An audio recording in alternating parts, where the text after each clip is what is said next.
आज के शो में। मिनी बजट की आमद, माशी बहरान से निकलने की हिकमत अमली क्या?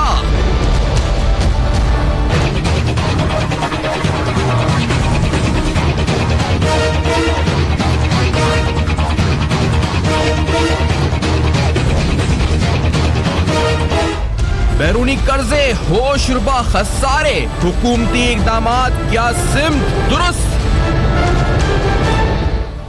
अस्सलाम वालेकुम। पस पर्दा हक़ाइक़ सनसनीखेज़ इंकशाफ़ात प्रोग्राम बेनकाब में हूँ आपके साथ सैफ़ान खान। इंतहाई अहम मामलात हैं, ये मराहिल बड़े इंपॉर्टेंट हैं क्योंकि जो पॉलिसी डायरेक्शन है मौजूदा हुकूमत का उसका अंदाज़ा हो जाना है। जिस मिनी बजट की बात हो रही है, जो चंद इक़दामात कल IMF में होने वाली मीटिंग जिसकी कुछ तफसील अखबारात की सूरत में मौसूल हुई, जो 6:30 बजे कल हुई, जिसके बाद कहा जा रहा है कि 27 सितंबर को IMF का एक वफ्द आएगा जिसके अंदर कुछ और खदो खाल बयान हो सकेंगे। शायद उस प्रोग्राम जिस तरफ हम बढ़ रहे हैं एक और IMF से फाइनेंसिंग की तरफ, तो उसमें कुछ मिनी बजट के हवाले से वो टैक्स इंसेंटिव्स जो लास्ट गवर्नमेंट में या लास्ट बजट में थे उनके विड्रॉल के हवाले से कुछ खदशात हैं या कुछ सामने चीजें आ रही हैं। Regulatory duties import on luxury items के ऊपर बढ़ सकती है, ये एक इंपॉर्टेंट फैक्टर बताया जा रहा है। इसके साथ साथ कहा जा रहा है जी कि जो डेवलपमेंट आउटले है उसको कम किया जा सकता है और इस बारे में जो फिगर्स आ रहे हैं जी मुख्तलिफ 330 अरब से 430 अरब तक आ रहे हैं। टैक्स मेजर्स ऐसे जिनके जरिए टैक्स रेवेन्यूज बढ़े, उनका हजम तकरीबन 100 अरब रुपए बताया जा रहा है कि वो ऐसे हो सकते हैं जिनके जरिए 100 बिलियन तक का फायदा हो जाए। और इसी तरह जो रेवेन्यू टारगेट्स इस साल के हैं उनको रिवाइज किया जा सकता है। तो ये तमाम मेजर्स हैं जो इस मिनी बजट में रखे की बात की जा रही है। ये तो वो आप कह सकते हैं जो टेक्निकल ग्राउंड पे जो चीजें नजर आएंगी। असल में जो लोग देखना चाहते हैं वो इस गवर्नमेंट का पॉलिसी डायरेक्शन देखना चाहते हैं, वो विजन देखना चाहते हैं कि क्या होगा जो इस मिनी बजट से हमें नजर आएगा कि आखिरकार क्या प्लानिंग है जी असद उमर साहब की, जिनके कंधों पर बहुत बड़ा बोझ है। वो क्या प्लान रखते हैं, गवर्नमेंट क्या प्लान रखती है पाकिस्तान को इस मैक्रो इकोनॉमिक क्राइसिस से स्टेबिलिटी तरफ लाने के लिए। मेरे साथ स्टूडियोज में डॉक्टर अताउर रहमान साहब मौजूद हैं। आप साइंसदान हैं, इसके अलावा आप साबिक वफाकी साइंस एंड टेक्नोलॉजी हैं और कुछ दिन कबल खान साहब से मुलाकात भी हुई है आपकी, तो उसका अहवाल भी जानेंगे, उसमें क्या अपने इकोनॉमी के हवाले से इंपॉर्टेंट बातें बताई हैं। हमारे साथ डॉक्टर वकार मसूद साहब मौजूद हैं जो कि साबिक सेक्रेटरी फाइनेंस हैं, इस्लामाबाद DSNG में साथ मौजूद है हमारे, और चेयरमैन AKT ग्रुप जनाब वकील करीम डेडी साहब हमारे साथ इस वक्त मौजूद है। वकार मसूद साहब, पहले आपकी तरफ से चलते हैं, क्या आपके नंबर्स कह रहे हैं, क्या आपकी टेक्निकल आपकी क्या इस पर एक्सपर्टीज कह रही है? व्हाट आर यू एक्सपेक्टिंग, क्या होगा इस मिनी बजट में? आवाम के लिए भी क्या अच्छा होगा या फिर आपको लगता है कि ये वही ऑप्टिकल मेजर्स जो होते रहे इससे पहले वही होंगे और nothing radical, nothing about reforms? Waqar Masood साहब। बहुत शुक्रिया सर। बहुत तफसील के साथ जो चीज़ें प्रेस में आई हैं वो बता दी और वही इस वक्त मालूमात का ज़रिया है और मेरी नज़र में तो बहुत खुशाइंद बात है। अभी तक गो आपने ख़ुद भी इस बात का जिक्र किया कि इस हुकूमत की माशी पॉलिसी क्या है, क्या खदोखाल हैं, उसका कोई इजहारिया सामने नहीं आया है। अच्छा। तो हो सकता है जब ये मिनी बजट जिसे आप कह रहे हैं और पार्लियामेंट में जाएं असद उमर साहब, तो वो उस तकरीर के अंदर मज़ीद वजाहत करें कि उनके इस हुकूमत के इस माशी बहरान से निमटने के क्या क्या उनके प्लान्स हैं। और जो चीज़ें आपने बताई हैं ये तो बहुत अज़बत ज़रूरी हैं। देखिए, ये मैं तो बहुत अरसे से कहता चला आया हूँ कि पिछली हुकूमत का ये बजट था नहीं, इसके बावजूद उन्होंने मकबूलियत के हुसूल के लिए ये बजट दिया और इसमें ऐसे अवामिल रख दिए, ऐसी बातें रख दी, ऐसी मराहत रख दी जो अब इस नई हुकूमत के लिए मसला बनी हुई हैं और वो बुरा बनेगी आम लोगों के सामने कि वो जो टैक्स की मराहत हैं उन्हें वापस ले या और दीगर कुछ टैक्स के इक़दाम जो उन्हें उठाने चाहिए थे उन्होंने नहीं उठाए, अब ये उठाएंगे। और ये जो नंबर्स आ रहे हैं डेवलपमेंट फंडिंग को भी कट करने से मुताल्लिक, ये बिल्कुल ठीक है, इसी राह पर चलना पड़ेगा। इस वक्त तो मराहत का क्या उन्वान हो सकता है? यहाँ तो एक गर्दाब में फंसी कश्ती जो है उसमें सफ़र कर रही है मईशत इस वक्त, तो उससे निकालने की बातें हो रही हैं जो मैं समझता हूँ मुस्बत सोच है। लेकिन मैं आपसे एक अजीब व गरीब बात करता चलूँ सैफान साहब कि इनके मुंह से अभी कोई बात भी नहीं निकलती टैक्स के मुतालिक या प्राइस एडजस्टमेंट के मुतालिक। वो फवाद साहब फ़ौरन पहुँच जाते हैं और प्रेस कॉन्फ्रेंस करते हैं और कहते हैं नहीं ये भी नहीं हो रहा, ये भी नहीं हो रहा, ये भी नहीं हो रहा। अच्छा। तो मुझे अब यानी आम पाकिस्तानी भी जो है तजब्जुब का शिकार है कि भाई ये आखिर क्या इनका प्लान है। और मेरी दुआ है कि फवाद चौधरी साहब दुरुस्त ना हो और जो अखबारात में दीगर बातें छपी हैं वही दुरुस्त अहवाल हो। अच्छा, मतलब आप ये कह रहे हैं जो टैक्स इंसेंटिव्स विड्रॉ करने की बात की फवाद चौधरी साहब ने, that you think it is not good, यानी वो नहीं होना चाहिए, वो होना चाहिए कि विड्रॉल कर दिया जाए इंसेंटिव्स को। बिल्कुल, देखिए ये तो टैक्स जेब में पड़ा हुआ है हुकूमत की, कोई दे के चला गया। अभी तो रोना होता है कि भाई मजीद टैक्स जो हैं कितना उनको नुकसान बढ़ाया था उससे जाए और बता नए जरिए लेकर आया जाए। हमें नंबर से बता सकते हैं कि अगर वो इंसेंटिव से कितना बिलियंस ऑफ रुपीस का आपको लगता है कि एक्सचेकर को या फिर हम रेवेन्यू लॉस कर रहे थे उससे? अराउंड 100 से 150 बिलियन के एस्टिमेट्स हैं। एक एस्टिमेट 135 बिलियन का है। तो यानी ये तो बड़ी हैफ्टी चीज है। और आप तसव्वुर करें ना कि 4 लाख से 12 लाख तक टैक्सेबल लिमिट बढ़ा दी तो आधे से ज्यादा टैक्स पेयर्स तो घर चले गए। और फिर उनके लिए क्योंकि मुश्किल होती इस बात की कि वो नॉन टैक्स पेयर हो जाते तो उनसे कह दिया गया कि आप 1000 रुपए और 2000 रुपए टैक्स देकर अपने फाइलर बन जाएं। जी, ये कमाल किया इन लोगों ने जाते हुए। अच्छा, किसी मर्ज के इलाज से पहले हम समझते हैं कि मर्ज को समझना भी जरूरी है। तो जो वजीर आजम पाकिस्तान है वो इस मर्ज को समझ चुके या नहीं समझ सके, तो उसकी एक तकरीर, उसका एक रेफरेंस जो है, जो उन्होंने मसाइल पे बात की है, बहरान पे बात की है, और हम आपको सुनाते हैं। इससे अंदाजा होगा कि क्या खान साहब आगा भी हैं कि असल मसला क्या है जी मईशत के साथ, प्रॉब्लम क्या है। ये सुन के आपको अंदाजा होगा कि खान साहब कितने आगे। फिर हम आगे अपने पैनल से पूछेंगे। Let's hear this. आज पाकिस्तान का कर्जा 30,000 अरब का है, 30 ट्रिलियन का है। और जो हर रोज हम सिर्फ इंटरेस्ट दे रहे हैं, इस कर्जे पे जो इंटरेस्ट है वो हर रोज 6 अरब रुपया है। हमारे पास मुल्क चलाने के जो डेवलपमेंट के लिए पैसा है उसके लिए हम अब मजीद कर्जे लेते हैं। हमारे पास पैसा ही नहीं है मुल्क चलाने के लिए। मुल्क चलाने के लिए पैसा नहीं है। अब डेवलपमेंट आउटले अगर कम होता है, डॉक्टर अताउर रहमान साहब, मैं आपसे सिर्फ इतना जानना चाहता हूं क्योंकि आप नॉलेज इकोनॉमी की बात करते हैं, लिखते हैं सिर्फ, तो इसका मेन जो इंपैक्ट पड़ेगा वो किधर पड़ेगा? और जैसे वो कह रहे हैं पैसा नहीं है, हम तो कर्जे उतार रहे हैं, तो आप लिखते रहे जी कि साइंस एंड टेक्नोलॉजी में इन्वेस्टमेंट करें, हमारी रिसर्च एंड डेवलपमेंट में इन्वेस्टमेंट करें। सर यहां तो उल्टा कट हो रहा है ये डेवलपमेंट आउटले, तो ये तो बड़ा नेगेटिव होने जा रहा है अताउर रहमान साहब, अगर ये हो रहा है तो। जी, बिस्मिल्लाहिर्रहमानिर्रहीम। दरअसल हमें ज़्यादा दूर देखने की ज़रूरत नहीं है। आप देखिए कि जो ममालिक जिन्होंने तेज़ी से तरक्की करी है, एशिया के ममालिक ले लें, जैसे सिंगापुर ले लें, कोरिया ले लें, बहुत से, ताइवान अब बहुत तेज़ी से तरक्की कर रहा है, या बड़े बड़े ममालिक जैसे चाइना है उनको ले लें, तो उन्होंने क्या स्ट्रैटेजी अडॉप्ट करी है आगे तरक्की करने के। सिर्फ टैक्सेशन और ये सब चीज़ें तो रूटीन मेजर्स होते हैं। असल चीज़ एक बुनियादी जो स्ट्रैटेजी है वो सिर्फ 2 अल्फाज में कही जा सकती है, वो है नॉलेज इकोनॉमी। क्योंकि आज की दुनिया इल्म की दुनिया बन चुकी है और वही ममालिक तरक्की कर रहे हैं। और बहुत छोटी पॉपुलेशन है कि आप सिंगापुर ले लीजिए, पॉपुलेशन कितनी है? 50-55 लाख, कराची से 1/4, कोई कुदरती वसाइल नहीं है। एक्सपोर्ट्स पिछले साल 330 अरब US डॉलर, पाकिस्तान के 23-24 अरब डॉलर, सिंगापुर के 330 अरब डॉलर। क्या वजह? क्योंकि उन्होंने एक बड़ी सोचे समझे तरीके से तय किया कि जो पैसा है इस वक्त वो मीडियम और हाई टेक्नोलॉजी मैन्युफैक्चरिंग में है। लो टेक्नोलॉजी गुड्स के अंदर कोई वक़्त नहीं है, तो कुदरती वसाइल में कोई वक़्त नहीं रही। सारी जो वक़्त है वो मैन पावर, ह्यूमन रिसोर्स को गेयर करना, और उसमें electronics, engineering goods, biotechnology products, pharmaceuticals, ship building, बहुत सारे। और इसी तरह यही कोरिया ने किया और यही दूसरे ममालिक जो तरक्की कर रहे हैं वो कर रहे हैं। पाकिस्तान का हमेशा विजन ये रहा है कि पिछली हुकूमत ने, आप देखिए एक पागलपन की मिसाल दे रहा हूँ मैं कि कितने पागल हैं हम लोग कि जो क्या करते रहे। 250 अरब रुपए हमने ऑरेंज लाइन पे लगाए, 250 अरब रुपए।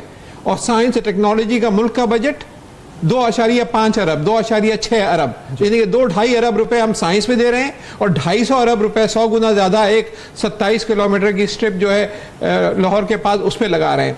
तो आपके सारे जो पॉलिसीज़ रही हैं उनमें हमने कभी तालीम, साइंस, टेक्नोलॉजी, जिद्दत तराजी, उसको जोर ही नहीं दिया। इसी वजह से कोरिया ने और ऑस्ट्रिया ने अपने जो मिनिस्टर ने हायर एजुकेशन को, उनको डेप्यूटी प्राइम मिनिस्टर का दर्जा दे दिया है। बल्कि ऑस्ट्रिया ने तो मिनिस्टर फॉर इकोनॉमिक अफेयर्स भी अपना minister for science and technology बना लिया है। तो हमारा विजन जब तक सही नहीं होगा, जब तक तो ये फायर फाइटिंग से काम नहीं चलेगा कि आपने थोड़ी बहुत टैक्सेस उधर कर दिए। एक ब्रेक का कहा जा रहा है, तो ये जो आप विजन की बात करें, दैट इज वेरी इंपॉर्टेंट। और मुझे ये जानना है जी कि अब आपको इसमें क्या, जिससे आपको अंदाजा हो कि we are towards the knowledge economy, it's a step towards knowledge economy. और we last this after this very short break. मेरे साथ रहेगा।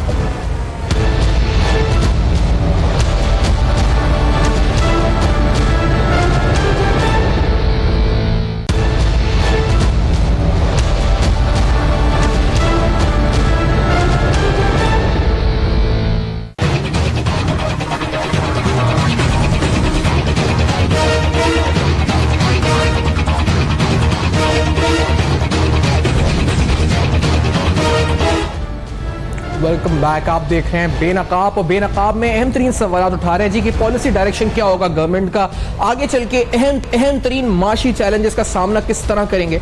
और ये पूरी सूरत हाल आज प्रोग्राम में हम डिस्कस उस वक्त कर रहे हैं जब एक मिनी बजट की बात हो रही है, जब IMF से नेगोशिएशंस की बात हो रही है, जब कंडीशनैलिटीज की बात हो रही है, टैक्स इंसेंटिव्स को खत्म करने की बात हो रही है, एक्सपेंडिचर्स को रैशनलाइज करने की बातें हो रही हैं।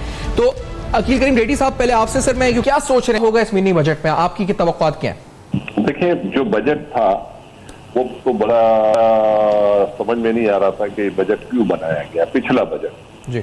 और जो मिनी बजट लाया जा रहा है, जाहिर बात है गवर्नमेंट ये देख रही है कि गवर्नमेंट को रेवेन्यू कलेक्शन नहीं हो रहा और खर्चा बढ़ता जा रहा है, डेफिसिट बढ़ता जा रहा है। तो इन्होंने अपने आप को किसी हद तक जो प्रॉब्लम्स थी उसको रिजॉल्व करने के लिए कोशिश की होगी। और ये बता भी रहे हैं कि हम 300 से 350 बिलियन के नए टैक्सेस लगाएंगे।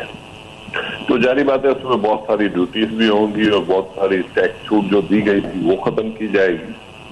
तो मेरा तो ख्याल है कि इस वक्त मुल्क को तकलीफ बहुत है और हमें सबको बैठ के सोचना चाहिए कि हमें अपने मुल्क के लिए कुछ ना कुछ करना है। और असद उमर अगर इस तरफ जा रहे हैं तो हमें उनको अप्रिशिएट करना चाहिए, क्योंकि हमारा डेफिसिट किसी भी सूरत में हमारे कंट्री के इंटरेस्ट में नहीं है।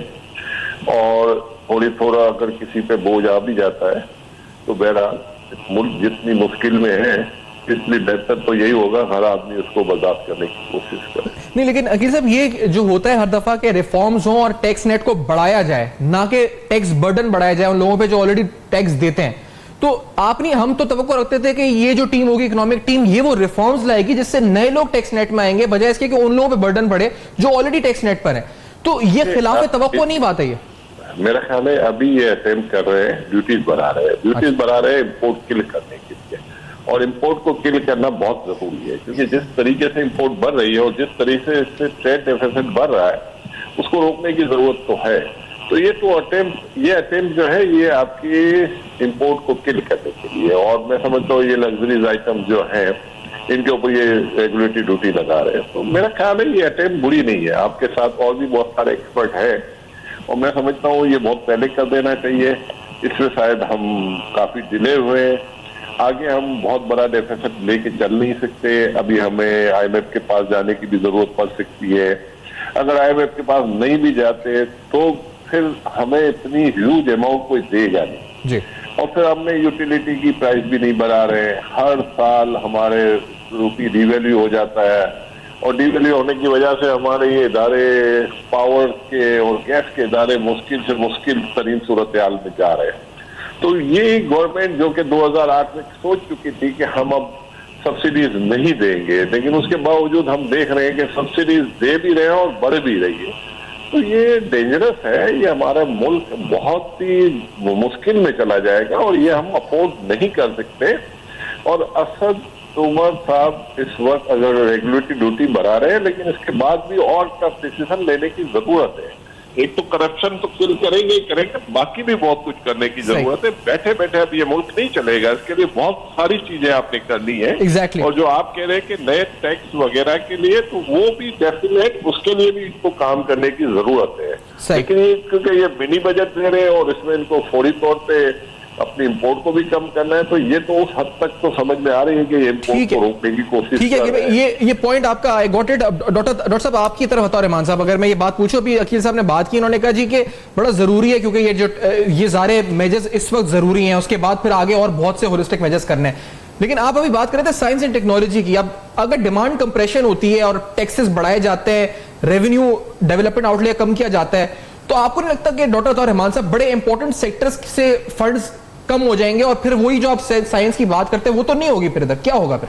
देखिए, इसको स्ट्रेटेजिकली देखना पड़ेगा कि दूसरे ममालिक ने क्या किया। आज देखें 30 साल पहले चाइना कहाँ खड़ा था और आज कहाँ है। क्या चाइना ने किया? स्पार्क प्रोग्राम लॉन्च किया। स्पार्क प्रोग्राम क्या था कि ज़राअत पे पहले फोकस करो, और ज़राअत जो है फास्टेस्ट रिटर्न ऑन इन्वेस्टमेंट जो होता है वो एग्रीकल्चर से होता है, ज़राअत से होता है। और उसमें उन्होंने बहुत ऑर्गेनाइज तरीके से उससे इन्वेस्टमेंट की, जिसकी वजह से प्रोडक्टिविटी बढ़ी, अच्छी क्वालिटी सीड्स, गुर्बत दूर हुई, पॉवर्टी एलिविएशन जो हुई उसके नतीजे में, खासतौर पर रूरल पॉवर्टी, पैसा जो जमा हुआ। तो उसके 4, 5, 6, 7 साल के अंदर उन्होंने फिर टॉर्च प्रोग्राम लॉन्च किया। टॉर्च प्रोग्राम क्या था? मीडियम और हाई टेक्नोलॉजी मैन्युफैक्चरिंग की तरफ फोकस करें। उन्होंने कहा लो टेक्नोलॉजी गुड्स हम नहीं करेंगे, और यही सिंगापुर ने किया, focused on high technology goods, और उसकी वजह से वो तेजी से आगे बढ़े। पाकिस्तान का एक बदकिस्मती है कि 60% आपकी जो सनत है वो लो वैल्यू एडेड टेक्सटाइल्स में फंसी हुई है, जबकि टेक्सटाइल जो है दुनिया का सिर्फ 6% मार्केट है। 94% मार्केट जो है वो दूसरी चीज़ें हैं, electronic, ship building, engineering goods, pharmaceuticals वगैरह वगैरह, उसमें पाकिस्तान है ही नहीं। तो आपकी स्ट्रेटेजिक अप्रोच गलत रही है। दूसरा जो आपकी सबसे बड़ी दौलत है वो 10 करोड़ वो अफराद हैं जो 20 साल से कम उम्र के हैं। अगर आप ऐसी फील्ड में जैसे इंफॉर्मेशन टेक्नोलॉजी के आप इन्वेस्ट करते हैं, उसके लिए बड़ी बशिंडी की ज़रूरत नहीं है, बड़ी सनतों की ज़रूरत नहीं है, सिर्फ प्रॉपर ट्रेनिंग हो। अब मैं IT का मिनिस्टर था एक ज़माने में, कुछ पॉलिसी डिसीजन लिए, $30 मिलियन से बढ़ के अब $3.2 अरब तक हमारी एक्सपोर्ट्स और IT बिजनेस पहुंच चुकी है, 100 गुना ज़्यादा तरक्की करी है। इसी तरह मोबाइल टेलीफोनी मेरे तहत थी, तो कुछ हमने स्टेप्स लिए जिसके नतीजे में सिर्फ उस वक्त 3 लाख मोबाइल फ़ोन थे, अब जो बढ़ के तकरीबन 16 करोड़ मोबाइल फ़ोन हो गए। तो पॉलिसी डिसीजंस ऐसे हों जिसमें जो आपके रिसोर्सेज हैं, लेकिन आप कितना ही टैक्स कलेक्ट कर लें, अगर आपके जो टैक्स का जो प्याला है उसके अंदर छेद होंगे। आपके शौकत तरीन साहब कहते हैं 500 अरब रुपए जो है हर साल FBR में चोरी की वजह से ख़त्म हो जाते हैं। 350 अरब आपके रुपए हर साल जो हैं वो सिर्फ जो आपकी जो मुख्तलिफ PIA, स्टील मिल और दूसरी नेशनल ऑर्गेनाइजेशन है वो भी जा रही हैं। स्मगलिंग की वजह से इतना बड़े पैमाने पे आपका लॉस हो रहा है। तो दोनों चीज़ें साथ साथ करनी पड़ेंगी। आपको टैक्स नेट बढ़ाना पड़ेगा, और उसको आपको इस तरह बढ़ा सकते हैं कि नादरा के साथ कनेक्ट कर दें हर चीज़ को, कि अगर आप एयर टिकट खरीदें, आप ट्रेन टिकट खरीदें, आप सिनेमा का टिकट खरीदें, ऑटोमेटिकली हर चीज़ कनेक्टेड हो, खुद ब खुद आपका टैक्स नेट बढ़ जाएगा। आजकल सॉफ्टवेयर अलाउ कर रहा है कि आप कर सकें। ये बहुत से मेजर्स हो सकते हैं। वकार मसूद साहब, आपके नजदीक, क्योंकि डॉक्टर साहब ने कुछ चीजें रिकमेंड की, लेकिन क्या ये बड़ी कन्वेंशनल ये तमाम मेजर्स होंगे? रेगुलेटरी ड्यूटी बढ़ा देना या टैक्स के अंदर कुछ इंसेंटिव्स को, वकार मसूद साहब से ही बात हो रही है, वकार मसूद मेरी आवाज अब तक आ रही है, तो ये सारे सर के बड़े कन्वेंशनल इस वक्त जो है होंगे मेजर्स, या ये बड़े आपके नजदीक जो हम एक्सपेक्ट कर रहे थे नया Pakistan and something like revolutionary, ये रेवोल्यूशनरी होंगे? क्या होंगे डॉक्टर साहब? देखिए, मौके के लिहाज से जो है ना सफ़र का आगाज़ किया जाता है। इस वक्त जैसे मैं आपसे कह रहा था, मईशत बहुत सख्त मुश्किलात का शिकार है। इस वक्त बहुत सख्त आपकी जो आपने भी कहा कि भी डिमांड बढ़ी हुई है, कंप्रेशन की ज़रूरत है। तो यानी इसमें तो कोई रॉकेट साइंस है नहीं कि आपको डिमांड को कंप्रेस करना है, और ये जितने भी मेजर्स हैं ये डिमांड कंप्रेशन के हैं। एक दफ़ा आपकी इकॉनमी स्टेबलाइज हो जाए और आप फिर मॉडरेट तरीके से चलें, और देखें गवर्नेंस इंप्रूव करनी है, किफ़ायत शारी की जो चीज़ें कर रहे हैं हमको सबकी हिमायत करनी चाहिए। और मुझे बड़ी खुशी है कि ये सब बातें हो रही हैं और इसका बहुत जिक्र होना चाहिए, इस पर अमल दरामद होना चाहिए, वहाँ से रेवोल्यूशन आएगा। ये तो बुनियादी अलिफ बे है इकोनॉमिक्स की कि आप एक हद से ज़्यादा अगर आपकी चादर जितनी है उससे बाहर अपने कदम नहीं निकाल सकते। निकालेंगे तो फिर मतलब आपको मतलब किसी से मांगना पड़ेगा ना, और अपना वो बोझ हमने कम करना है। नहीं तो ये आप कह रहे हैं बिल्कुल ठीक है कि ये होने चाहिए, लेकिन हिस्टोरिकली ऐसे मेजर्स पहले हुए हैं और उनका कोई खातिर खा मौसर फायदा हुआ है? आपने देखा लास्ट ईयर भी RD इन्होंने बढ़ाई थी कुछ आइटम्स के ऊपर, 330 आइटम्स पे गालिबन बढ़ाई थी, लेकिन उसका इंपोर्ट्स पे कोई फर्क पड़ा? मेरा नहीं ख्याल पर ज्यादा कोई फर्क पड़ा इस वक्त। वकार मसूद साहब, अच्छा, ये आपकी बहुत मुस्बत सही सोच है, और मैं आपसे बताऊं कि इस रेगुलेटरी ड्यूटी के उन्वान से तो हमें कोई बहुत ज़्यादा खैर की तवक्को नहीं रखनी चाहिए। असल बात तो इनको अपना बजट डेफिसिट कम करना है। वो जब कम होगा तो लामहाला उसके असरात इंपोर्ट को कम करने पर आएंगे। देखिए, हमने मतलब जो है अपने फॉरेन एक्सचेंज को सिर्फ इसलिए इस्तेमाल नहीं किया कि जनाब इन्वेस्टर को जो है मशीनरी दरामद करने की जरूरत है। हमने खुद यहाँ पर पावर प्लांट्स लगाने शुरू कर दिए और बाहर से फाइनेंसिंग नहीं ली। और इसके अलावा भी यहाँ पर हमने, क्योंकि इतनी ज़्यादा एक्सेस डिमांड, देखिए 7% का डेफिसिट आया है पिछले बजट के अंदर। 7% का डेफिसिट कोई इकोनॉमी नहीं सह सकती, और उसकी वजह से आपकी इंपोर्ट्स की डिमांड भी बढ़ी और लामहला आपके जो रिजर्व्स हैं वो ख़त्म हो गए। इतनी मुल्क के ऊपर हमको बोरोइंग भी करनी पड़ी in order to sustain the current account. तो अभी तो सर देखिए, आप वापस आ जाएं, लेस देन 3% ऑफ जीडीपी आपका करंट अकाउंट होना चाहिए। $10 बिलियन से कम का आपका इस साल में होना चाहिए। आपका डेफिसिट, बजट डेफिसिट 5% के ऊपर आ जाए। ये अगर आप कर लें, जिसमें एक छोटा मोटा कदम हो सकता है रेगुलेटरी ड्यूटी का, अच्छा। लेकिन बजट डेफिसिट को करने का सबसे बड़ा कदम जो इस वक्त डेवलपमेंट स्पेंडिंग का, देखिए यानी डॉक्टर अता साहब जिन चीज़ों के खदशात का इजहार कर रहे हैं, वो मतलब यानी कि उनको यदि नई हुकूमत जो अपनी तरजीहात डेवलपमेंट के उन्वान से मुंतखब करे, उसमें यकीनन जो डॉक्टर साहब मशवरा दे रहे हैं उस पर अमल करे। ये तो तरजीहात वो हैं जो पिछली हुकूमत की थी, उनको मौखर कर दे। फिलहाल जैसा कर रही है, आप ये न समझे कि हमेशा के लिए ख़त्म हो गई। और मैं ये भी चाहता हूँ कि जो स्कीमें कंप्लीशन के करीब थी उनको पूरा भी किया जाए, वरना ये ना हो कि हम कहते हैं कि अबेंडेंट स्कीम्स का एक पूरा ग्रेवयार्ड जो है ना मुल्क के अंदर नजर आता है, उससे भी हमें एतराज करना होगा। सही बात है। एक ब्रेक की तरफ बढ़ते हैं और इस ब्रेक के बाद आते हैं तो खान साहब की, यानी इमरान खान साहब ने क्या किया कि होना क्या चाहिए। अब ये तो बड़ा क्लियर है जी कि ये डिमांड कंप्रेशन का वक्त है। External sector, circular debt, public sector enterprises, या तमाम रिफॉर्म्स इसके बाद आने हैं। This is the first step, demand compression. इस ब्रेक के बाद जानेंगे कि आगे क्या क्या इकदाम गवर्नमेंट को करने होंगे और खान साहब का प्लान क्या है। हमारे साथ रहिए।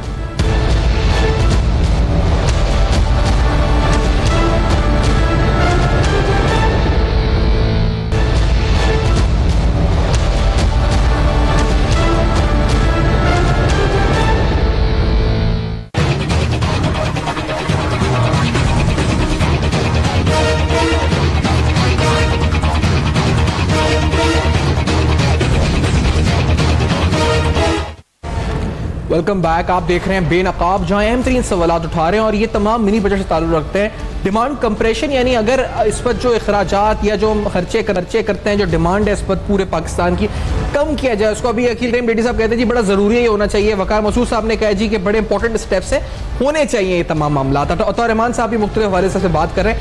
इमरान खान साहब का जहन क्या है, वज़ीर-ए-आज़म पाकिस्तान का जहन क्या है, वो क्या सोच रहे हैं, उनके नजदीक क्या सोल्यूशन, कौम से क्या तवक्को रखते हैं। आज उन्होंने एक छोटी सी जो बात की उससे थोड़ा अंदाजा हम लगा सकते हैं। Let's hear this.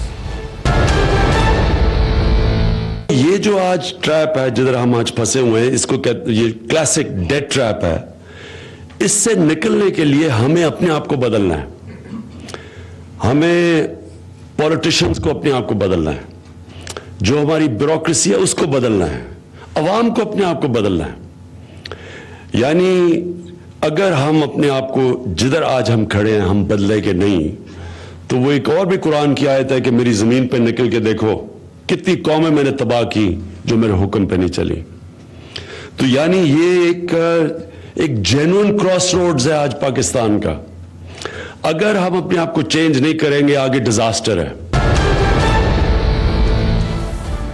चेंज नहीं करेंगे तो आगे डिजास्टर है, तबाही है। अब एक बड़ा इंपॉर्टेंट सवाल है कि इस मिनी बजट से मुंसलिक, क्योंकि सुनने में आया जी कि रेगुलेटरी ड्यूटी जो लगेगी, यानी इंपोर्ट का बैन हो जाना है स्मार्टफोन्स के ऊपर। ये जैसे मैं स्मार्टफोन है इस वक्त मेरे हाथ में, या लग्जरी इंपोर्टेड कार्स के ऊपर। आप देख रहे हैं जापानीज गाड़ियों की आजकल भरमार है इस वक्त मार्केट पे, इन पे बैन हो जाना है। अब डॉक्टर अता रहमान साहब, आपका साइंस टेक्नोलॉजी से ताल्लुक है, मुझे ये फरमाएं सर, मोबाइल पे अगर पाबंदी लग जानी है बाहर से इंपोर्ट होने पे और अक्रॉस द बोर्ड बैन लग जाता है, तो क्या इस्तेमाल करेंगे हम लोग, क्या करेंगे फिर, क्या होगा इसका तरीका? भाई यहाँ पे खुद ब खुद फिर मैन्युफैक्चरिंग प्लांट्स लगनी शुरू हो जाएंगी। बहुत बहुत बड़ी मार्केट है पाकिस्तान में, 22 करोड़ अफराद हैं यहाँ पर। आप कोई सी इंडस्ट्री लगाएं फीजिबल हो जाएगी। अच्छा। बशर्ते कि आप स्मगलिंग के लिए जो दरवाजे हैं ये बंद कर दें, ये इंपोर्ट्स के अंदर जो कस्टम्स के अंदर बहुत सारे जो कंटेनर में भर भर की चीज़ें आती हैं इन सबको बंद कर दें और स्ट्रिक्टली फैसला कर लें। ज़्यादा दूर नहीं देखिए, हिंदुस्तान में देखिए, चाहे वो प्राइम मिनिस्टर हो, चाहे वो एक छोटा आदमी हो, एम्बेसडर गाड़ियों में घूमते हैं, उनके अपने असेंबल्ड गाड़ियां सारी चलती थी, अब तो थोड़ी बहुत और बनाने शुरू कर दिए हैं, लेकिन कोई 40-50 साल तक वो अपने एम्बेसडर गाड़ी में चलते रहे। पाकिस्तान में देखिए कि सब बड़ी बड़ी गाड़ियां हैं, मर्सिडीज है, ये है, उसमें घूम रहे हैं, अय्याशी कर रहे हैं। सब बंद कर देनी चाहिए, ड्यूटीज को भी छोड़ दें, 400-500% ड्यूटी देने की जरूरत नहीं है। तो मिडिल रेंज में 10 लाख की गाड़ी भी आती है, 12 लाख की गाड़ी जापान से आ रही है। नहीं, और फिर उसको यहाँ असेंबल करें, आप बाहर से ना क्वालिटी सर नहीं है ना। फिर यहाँ पे जो गाड़ियां असेंबल होती हैं, आप देख रहे हैं प्लांट्स 1-1 साल तक वो पैसा रख के बैठ जाते हैं, गाड़ी देते नहीं है। मोबाइल फोन हम तो अभी तक एक कंपनी को बना रही हो तो हम एकदम से कैसे इस टेक्नोलॉजी को ऑल्टरनेट बना सकते हैं कि जिसमें एंड्रॉइड भी जिस तरह इसका ऑल्टरनेट आ जाए, जो हमें तमाम फीचर्स हम यूज्ड हो चुके हैं व्हाट्सएप के मुख्तलिफ चीजों के। हाँ, लेकिन ये मुमकिन है कि हम एकदम ब्लैंकेट बैन कर दें? आप बिल्कुल कर सकते हैं, क्योंकि आपके पास यहाँ पे इसको बनाने के लिए बहुत ज्यादा टेक्नोलॉजी की जरूरत नहीं है। अच्छा। छोटे छोटे मुल्क बना रहे हैं, आप 3 महीने के अंदर प्लांट लगा सकते हैं यहाँ पे, मैन्युफैक्चरिंग प्लांट्स, क्योंकि बेसिकली असेंबलिंग है सारी इसके कंपोनेंट्स तो फिर भी आते हैं, कुछ आपको यहाँ बनाने पड़ेंगे बाहर से, बहुत सारे कंपोनेंट्स जो हैं, तो कंपोनेंट्स की कुछ इजाज़त दें जब तक कि वो यहाँ बनने ना शुरू हो जाएं। बुनियादी तौर पे हमें सोचना पड़ेगा कि पाकिस्तान को तरक्की करनी है तो फिर सनतें हमें ग्रो करनी पड़ेंगी, जॉब्स क्रिएशन होगी सनतों के ग्रोथ करने से, और कुछ प्रायोरिटी एरियाज आपको तय करने पड़ेंगे। 4 प्रायोरिटी एरियाज मेरे नज़रिए में क्या है? नंबर 1 पानी, जिस पर काम शुरू हो गया है लेकिन ज़राअत के साथ उसका मुंसलिक है। दूसरा बहुत बड़ा प्रायोरिटी एरिया जो है वो मिनरल्स, जो मादनियात हैं। आपका मुल्क खजानों से भरा पड़ा है, आप देखिए बलूचिस्तान में और नॉर्थ में कितने आपके पास खजाने हैं, लेकिन हम उसको ऐसे ही बेच देते हैं, उनको हमें प्योरीफाई करके भेजना चाहिए। तीसरा बहुत बड़ा जो एरिया है वो तवानाई का, लेकिन तवानाई कम कीमतों में, आप 4 या 5 रुपए फी यूनिट आप दें सनत को। कैसे दे सकते हैं? हाइड्रो इलेक्ट्रिक पावर, मुल्क में एक दबा के प्लांट्स लगाएं हाइड्रो इलेक्ट्रिक पावर की।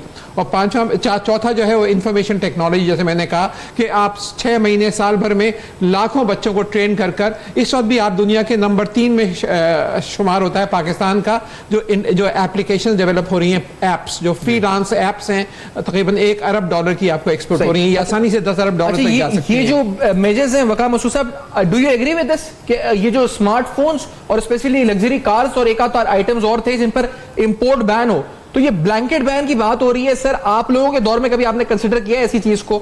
ये एक स्टैंडर्ड 30,000 रुपए से ज्यादा मोबाइल इंपोर्ट नहीं हो सकता, ये क्या होगा अगर होगा तो? मेरे ख्याल में ये गलत इत्तला है। कोई बैन नहीं होगी, बैन नहीं लगाई जा सकती। हम जो हैं WTO के तहत मामलात करते हैं और उसके तहत देखिए दुनिया के अंदर इस वक्त जितने भी ट्रेड बैरियर्स हैं वो नीचे की तरफ आ रहे हैं। बदकिस्मती से पाकिस्तान अभी भी जो एवरेज टैरिफ है पाकिस्तान में, रीजन में क्या ग्लोबली, वो हमारा ज़्यादा है। इंडिया में भी कोई 8-1% का हो गया, हमारा 11-12 का है, तो हमें तो अपनी ड्यूटीज थोड़ी सी और कम करनी पड़ेंगी। अच्छा, जहाँ तक इसका ताल्लुक है मकामी सनतों को हम फ़रोग दें, तो वो दिन तो चले गए सर कि हाई वॉल्स ऑफ टैरिफ के पीछे जो है ना इनको हम फ़रोग दे सकते हैं। अगर वो कंपैरेटिव हैं, हमारे अंदर सलाहियत है, तो हमें इन्हीं चीज़ों के अंदर ये जो ड्यूटी स्ट्रक्चर्स हैं उसी में इसको बनाना पड़ेगा। मैं अताउर रहमान साहब पहले आपसे पूछ लूँ कि एक आर्टिकल पढ़ा 1 या 2 रोज कबल मिफ्ता इस्माइल साहब का, जो कि साबिक वजीर खजाना है, तो उसमें उन्होंने लिखा हुआ था कि हमारे जो टैक्स रेवेन्यूज थे वो 4,600 अरब है मिसाल के तौर पे, तो उसमें से 2,500 या 2,600 अरब रुपए हमारा चला जाता है इस वक्त जो NFC अवार्ड के तहत 57.5% डिविजन पूल में। जो बचती है रकम उसमें से 1,500 अरब रुपए चले जाते हैं डेट सर्विसिंग में, 300 अरब रुपए चले जाते हैं आपके पेंशंस में, that is 2,100 billion rupees, 2.1 trillion. Now we are left with zero. अब उसके बाद फिर आप डिफेंस और फिर आगे एक्सपेंडिचर्स, वो सारा फिर डेफिसिट पे जाता है। तो अताउर रहमान साहब, क्या इस वक्त जब रेडिकल रिफॉर्म्स की बात हो रही है तो do we need this 18th amendment, this NFC award और नॉट? अताउर रहमान साहब, 18वीं अमेंडमेंट से बहुत ज़्यादा नुकसान हुआ है पाकिस्तान को, फेडरेशन कमज़ोर हुई है और बहुत सा पैसा जो सूबों को दिया गया है वो जो है वो आम आदमी तक पहुंचा ही नहीं, वो ऊपर ही, क्योंकि आपके पास ग्रास रूट्स पे जमहूरियत ही नहीं थी, तो वो जो है ऊपर जो है उसकी बंदर बांट हो गई और बाहर लोगों ने महलात तामीर कर लिए, तो बहुत नुकसान हुआ है पाकिस्तान को। 18th अमेंडमेंट में को सामने रखते हुए आपको कोई नई स्ट्रैटेजी सोचनी पड़ेगी। मिसाल के तौर पे फेडरल गवर्नमेंट कह सकती है कि ये पैसा यकीनन आपके यहाँ खर्च होगा, आपके सूबे में जो 18th अमेंडमेंट का पैसा है, लेकिन वो उन प्रोजेक्ट्स पे खर्च होगा जो हमारी कौमी तरजीहात हैं और जो उस सूबे की तरजीहात हैं। तो जॉइंटली हम कंसीव करेंगे, उस पर कंट्रोल रहेगा पैसा फेडरेशन का, फेडरल गवर्नमेंट का, लेकिन खर्च होगा सूबों में। तो 18वीं अमेंडमेंट को ख़त्म इस तरह नहीं करना चाहिए, खर्च फिर भी सूबों पर हो, लेकिन कुछ ऐसी स्कीमें जैसे मैंने जिक्र किया उन स्कीमों पर खर्च हो जिससे गुर्बत दूर हो और मुल्क में सनत जो है वो बढ़े और हम तेजी से आगे बढ़े, कंट्रोल बढ़ जाए फेडरेशन को। फेडरेशन जो है वो सूबों के साथ मिलकर प्रोजेक्ट्स डिफाइन करे और वहाँ खर्च हो तो फिर सही है, वरना फिर ये पैसा बहुत जो है सर लूट मची हुई है कुछ सूबों के अंदर। बड़ी बड़ी ख्वाहिश थी कि वक़ार साहब से पूछता, लेकिन मेरा सर इख्तिताम हो गया इस पर शो का टाइम का। तो वक़ार साहब आपका शुक्रिया अदा करूंगा और आइंदा भी इंशाल्लाह नशिस्त रखेंगे। और डॉक्टर साहब का भी और अकील करीम रेड्डी साहब जो साथ हैं हमारे साथ टेलीफोन कॉल पर। For feedback you can write अस, हमारा फेसबुक, ईमेल और ट्विटर। मिनी बजट पर आज गुफ्तगू हुई। अपना बहुत ख्याल रखिएगा, देखते रहिएगा।